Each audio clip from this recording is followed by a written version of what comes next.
This year, I made an intentional goal for myself to really learn and understand the things that I am interested in. So yeah, pretty much a personal curriculum, but I kind of wanted to make mine more dark academia focused. So one of the things that I said I was going to dive further into was Gothic literature. The thing is, I want to explore some Gothic literature from the Black perspective, meaning I was going to have to do a lot of research to find some classic Gothic works of literature by Black authors. I knew it was going to be hard, but as I'm researching and researching, listening to other people's conversations and takes on the classic Gothic literature genre, I started to notice a familiar pattern, and you can probably already guess what that is.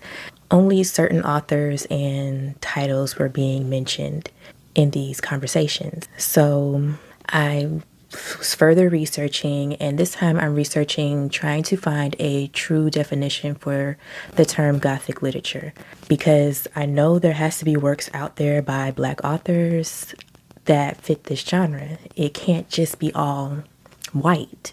And what I kept finding, instead of a clear-cut definition, I'm finding that Gothic literature have these types of tropes and elements and aspects to them. That's all I was finding.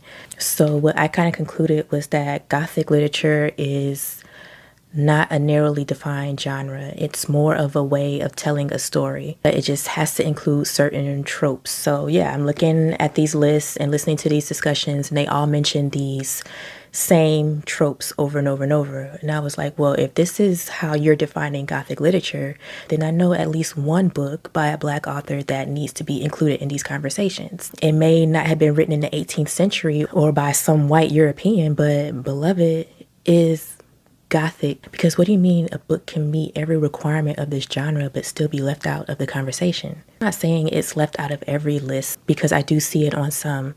But as we're seeing like this renewed popularity and interest in Gothic horror literature and movies, I just want to feel validated that Gothic doesn't always have to just be white. So now that we know that Gothic literature is more how a story is being told, let's kind of talk about what these common themes in Gothic literature are, why Beloved belongs in this genre, and why, if you haven't read it or if you're planning on rereading it, you should read it through this Gothic lens to really see and understand why it should be in this genre. But before we get into that, please make sure you like this video, subscribe to my channel, and leave me a little comment. If we're going to talk about Gothic literature, we have to talk about the space it occupies. Gothic stories usually have a haunted place, like a house, a castle, a mansion, just some type of building that is haunting. And in Beloved, that place is 124, because there is no peace in 124. 124 is a house, and it does not hold back. Its anger is felt throughout the entire house.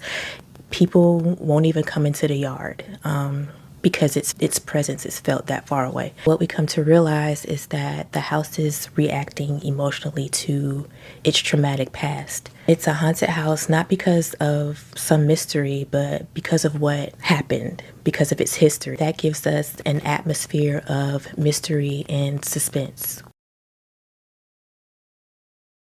You are sensing the horror before you even know what it is, because we don't know what happened there yet. But there is this feeling of unresolved horror, unresolved trauma. This is definitely a book where what isn't being said is something you really need to pay attention to. Silence is a big part of the atmosphere in this story. It's this constant state of dread and unease.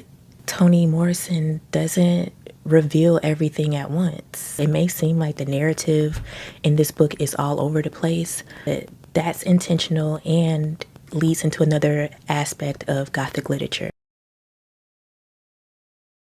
Beloved is not a linear point A to point B story. It is told in like a circle. Toni Morrison will throw you into the past like it's nothing, no warning. The past in Beloved never felt too distant from what was currently happening. So that made time kind of feel unstable as I was reading this book. The past plays a huge role in the story, and I think part of the reason why Beloved gets left out of many conversations is because it's a past that's not soft or romantic like you see in other Gothic stories. It's horrific and it's uncomfortable, especially for the reader. I think without a buffer, it doesn't meet the aestheticness of other Gothic stories. I came across this term, the Sublime, when I was doing my research. And besides the name of the band, this was a new term for me. It means something that inspires intense emotion, like overwhelming, excessive emotions. And when I saw this, I immediately thought of Setha in the barn. The amount of fear and grief she had to be feeling in that moment for her to result to sacrificing so much, it had to be beyond overwhelming. It was monumental terror that led her to that barn. Her love as well, I can say that was another overwhelming emotion for her. It was love and terror and grief that led her to do what she felt she needed to do. Her emotional response in that situation exceeded reason. And that's what the Sublime is in Gothic literature. And again, Beloved does this extremely well. Not only with Setha, you have also Beloved, who is excessively obsessed. She wanted Setha in her exclusive possession. She was that obsessed. And everyone in that house, and even including myself, the reader, just felt trapped in her possessiveness. Denver, her emotions seemed very muted, but when you look at it, she was constantly in a state of terror and caught in between loving her mother and fearing her at the same time.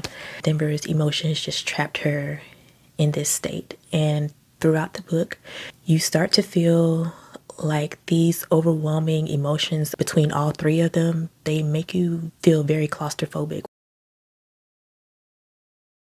Isolation is one of like the more common aspects of Gothic literature. And many times you see this as something that a character chooses to lock themselves away from society. They choose to live away on the top of a hill, away from the rest of the town. They choose to do these things. They choose the isolation.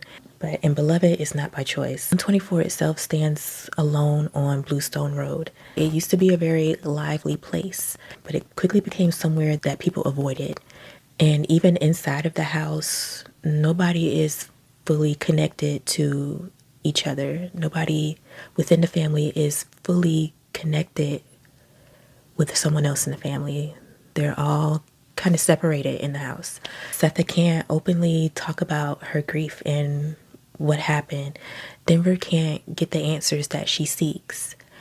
And even when Paul D comes into the picture, we see him kind of isolate himself away from the rest of the family, even within the house. So this type of emotional isolation created this tension within 124. When people are cut off like that from their truth, from the community, from each other, something is going to fill that space.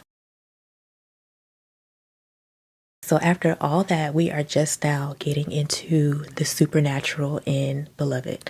Isolation creates conditions for the unnatural. Horror has taught us this. In many Black cultural traditions, the physical world and the spiritual world aren't that separate. So when reading Beloved, the supernatural in the story doesn't stand out as much. The supernatural wasn't anything super scary, nothing jumping out at you. It's very subtle. It's very familiar.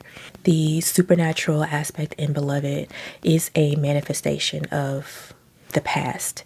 It's not random. It's tied to something that was done out of love. And I think another reason people ignore Beloved as Gothic literature, the supernatural element is not set up how we usually see the supernatural portrayed in mainstream media. It's not a reanimated corpse or the sound of a beating heart in the middle of the night. It's a manifestation of grief. And another thing it is Black grief. And I think just because it is Black grief doesn't automatically mean you should put this book into the magical realism category. It's Gothic literature. Some additional themes and tropes that I came across was one was women in distress.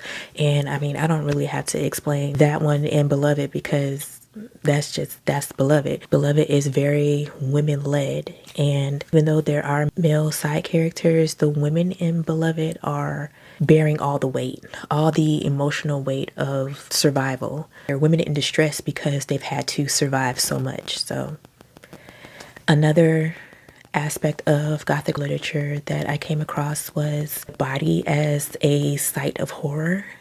And again, that's in Beloved. It's in there. However, I don't want to spoil it for anybody who hasn't read it, but it's in there. Pretty early on too. You can definitely see a situation where the body was a site of horror.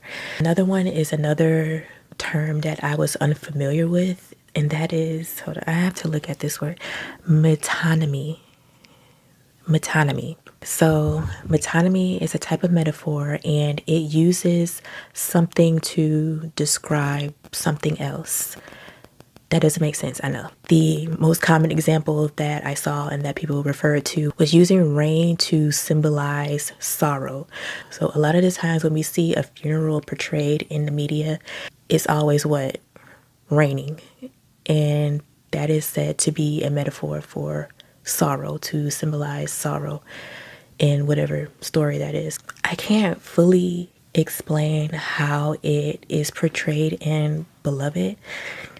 I think I have an idea of some examples from the book, especially about Grandma Baby's colors, and when she kept referring to those high top shoes, I couldn't really figure it out, but I think this may be an example of the metonymy in Beloved. If you have any insight or any examples, please let me know in the comments, but try not to spoil it. I'll know what you're talking about.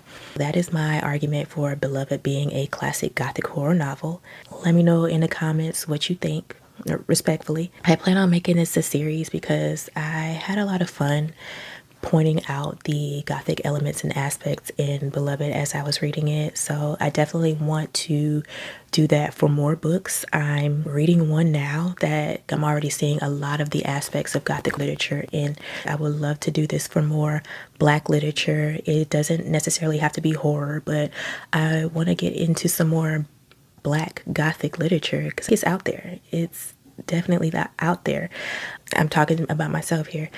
We tend to throw the term Gothic out there to categorize books, and now that I'm reading and learning more about Gothic literature, I realize that some of the books that I categorize as Gothic are not Gothic.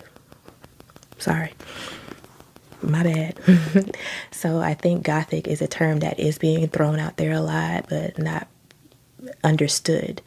And I would say after doing research, Gothic literature does bleed into other subgenres like Southern Gothic or Gothic romance as well. Those are very different from everything I just talked about in this video. So I would love to do another video of maybe some Gothic romance books by Black authors. Definitely some Southern Gothic horror books by Black authors. And yeah, just generally more Gothic literature by Black authors. If you have any Gothic recommendations for me, please leave them in the comments and make sure you subscribe to my channel so we could talk some more about Black Gothic literature.